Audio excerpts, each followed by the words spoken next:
প্রিয় দর্শকবিন্দু আসসালামু আলাইকুম। আমি প্রকৌশলী Mohammad Rezaul Haque automation tools YouTube চ্যানেলের পক্ষ থেকে আপনাদেরকে স্বাগত জানাচ্ছি। আজকে আমি আপনাদের সামনে একটা গুরুত্বপূর্ণ ভিডিও নিয়ে হাজির হয়েছি। আমরা জানি যখন আমরা পাসপোর্টের জন্য অ্যাপ্লাই করি তখন এই পাসপোর্টের জন্য ফি আমাদের প্রদান করতে হয়। এই ফিটা আমাদের ব্যাংকে গিয়ে বা নির্দিষ্ট ব্যাংকে গিয়ে প্রদান করা অনেক হ্যাসেলের কাজ হয়। অনেক সময় যে লাইন দাঁড়িয়ে থাকতে হয়, সময় ম্যানেজ করা যায় না, অনেক ঝামেলার সৃষ্টি হয়। তো এই যে পাসপোর্টের জন্য যে আমাদের ফিটা প্রদান করতে হয় এটা আমরা কিভাবে অনলাইনে পে করতে পারি এবং কিভাবে এই চালান ডাউনলোড করতে পারি এটা আমি আপনাদেরকে স্টেপ বাই স্টেপ দেখানোর চেষ্টা করব। তো দেখেন, প্রথমে আমরা লাস্টে আমাদের সকল চেকিং এর মধ্যে অনলাইন পেমেন্ট প্রসিড টু অনলাইনে ক্লিক করব আমরা, তখন আমাদের সামনে এরকম একটা ইন্টারফেস ওপেন হয় এবং এই ইন্টারফেসের নিচের দিকে দেখেন লেখা আছে যে পেমেন্ট সিস্টেম, মানে কোন মেথডে আমরা এটাকে পেমেন্ট করতে চাই, যে এটা অনলাইন পেমেন্ট করতে চাই না অফলাইন পেমেন্ট করতে চাই। এখানে লেখা আছে দেখেন, আমরা যেহেতু অনলাইন পেমেন্ট করতে চাই যে অনলাইনে ক্লিক করব, করার পরে আমরা কি কন্টিনিউ বাটনে ক্লিক করব। কন্টিনিউ বাটনে ক্লিক করলে পরে দেখেন আমাদের সামনে একটা গেটওয়ে ওপেন হবে, যে গেটওয়ে মাধ্যমে আমরা এটা অনলাইন পেমেন্ট করতে পারি। তো যেহেতু ব্যাংকে গিয়ে টাকা পে করা অনেক ঝামেলার কাজ, আমরা অনলাইনে পেমেন্ট করব এবং অনলাইন পেমেন্ট করার পরে আমরা এই চ্যানেল কিভাবে ডাউনলোড করতে সেটা আমি আপনাদেরকে দেখাবো। তো দেখেন গেটওয়েটা ওপেন হয়েছে। ওপেন হওয়ার পর দেখেন এখানে বলতেছে যে মোবাইল ব্যাংকিং, বিকাশ, নগদ, ইউপে, রকেট সব ধরনের মোবাইল ব্যাংকিং এখানে রয়েছে। আপনি যেটার মাধ্যমে আপনি পেমেন্ট করতে চান সেটা আপনি সিলেক্ট করে টার্মস এন্ড কন্ডিশন অ্যাক্টিভ করে তারপরে আপনাকে পে অপশন দিবেন। কার্ডের মাধ্যমে পে করতে পারেন আপনি। এরপরে আপনি হতেছে যে অনলাইনতে আমরা যেহেতু আমরা মোবাইল ব্যাংকিং মধ্যে আমি যেন মোবাইল ব্যাংকিং করবো সুতরাং আমি বিকাশ সিলেক্ট করলাম। বিকাশ সিলেক্ট করার পরে আমি যে টার্মস এন্ড কন্ডিশন আছে এটাকে চেক মার্ক দিলাম। চেক মার্ক দিয়ে পে অনলাইনে পে করলাম, যে পে ক্লিক করলাম এবং এখানে টাকা দেখাচ্ছে কত টাকা আপনি পে করবেন, যে আপনার যে 10 বছর দিচ্ছেন না 5 বছর কত 48 পয়সা যখন ঠিক সেগুলো দেখাবে এখানে।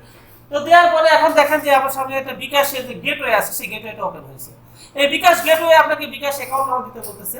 তো আপনার যে বিকাশ অ্যাকাউন্ট নাম্বার থেকে আপনি টাকাটা পে করতে চাচ্ছেন সেই বিকাশ নাম্বারটা আমি এখানে আপনি দিয়ে দিবেন। আমি আমার বিকাশ যে নাম্বার থেকে পে করতে সেই নাম্বারটা আমি এখানে লিখে দিচ্ছি।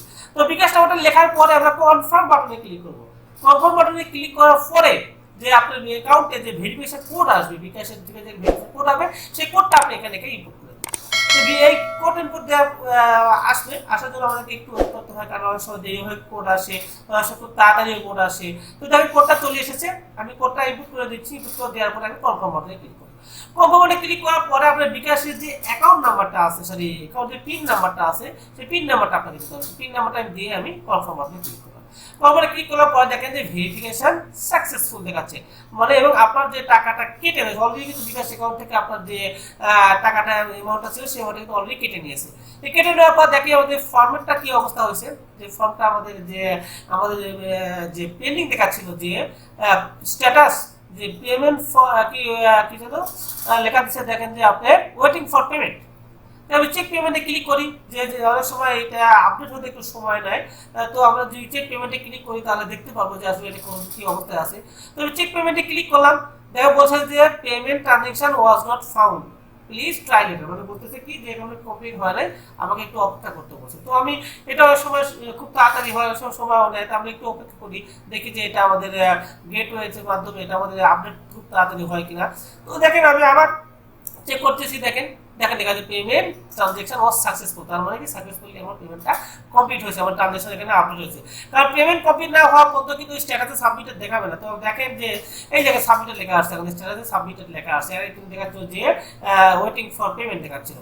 এখন দেখেন আপনি যে প্রিন্ট সামারি এবং ডাউনলোড অ্যাপ্লিকেশন সামারি ফর্ম, এগুলো কিন্তু আপনার ডাউনলোড করে নিয়ে কিন্তু আপনাকে পাসপোর্ট অফিসে জমা দিতে হবে। তো প্রিন্ট সামারি ক্লিক করলে পরে আপনার যে এই যে অ্যাপ্লিকেশন যে করছেন সেই অ্যাপ্লিকেশন যে সামারি শিটটা আছে সেই সামারি শিটটা আপনি ডাউনলোড করতে পারবেন। তো এখান থেকে ডাইরেক্ট প্রিন্ট করতে পারেন, আবার সেভ করে আপনি রেখে দিতে পারেন ভবিষ্যৎ সংরক্ষণের জন্য। তো আমার প্রিন্টারে মানে প্রিন্টার না থাকার কারণে আমি সেভ করতেছি, সেভ করে আমি রেখে দিচ্ছি ভবিষ্যতে ইউজ করার জন্য বা অন্য জায়গাতে প্রিন্ট করতে পারবো, সেজন্য আমি সেভ টু পিডিএফ লিখে আমি এটাকে সেভ করতেছি আর কি।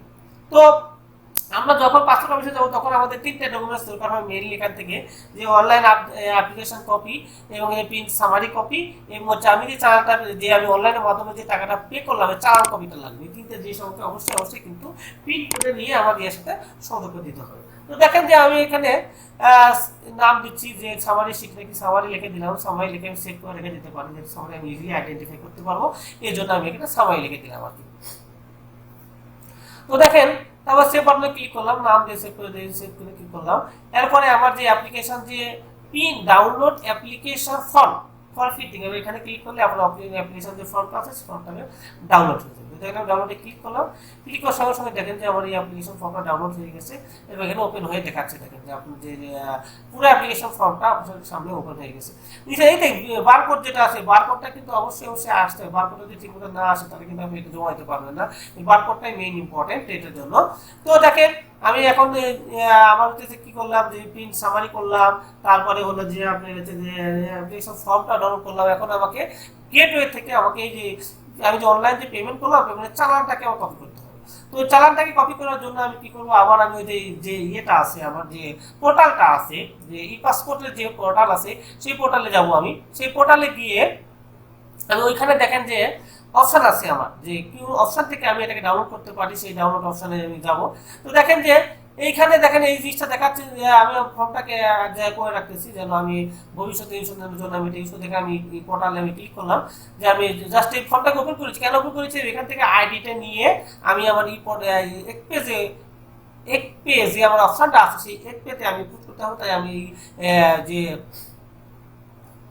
যে আমার যে ইয়েটা আছে, যে এক পেতে গিয়ে আমি এই চালানটা ডাউনলোড করতে চাই, সেই ফর্মটাকে ওপেন করে নিলাম এখান থেকে। তো এই পাসপোর্ট অবশ্যই গিয়ে দেখেন আপনি যে পাসপোর্ট ফি থেকে দেখেন নিচের দিকে আপনার একটা অপশন দিচ্ছে, দেখেন যে to check and download online payment slip. এই দেখেন লেখা আছে যে কি এইখান থেকে এই জায়গায় লেখা আছে, দেখেন আপনি যে কি মাধ্যমে পেমেন্ট করলে পরে আপনি অনলাইন চালানটা ডাউনলোড করতে পারেন। দেখাচ্ছে যে to check and download payment. তো এখানে ক্লিক করতে বলছে, আমি এখানে ক্লিক করলাম।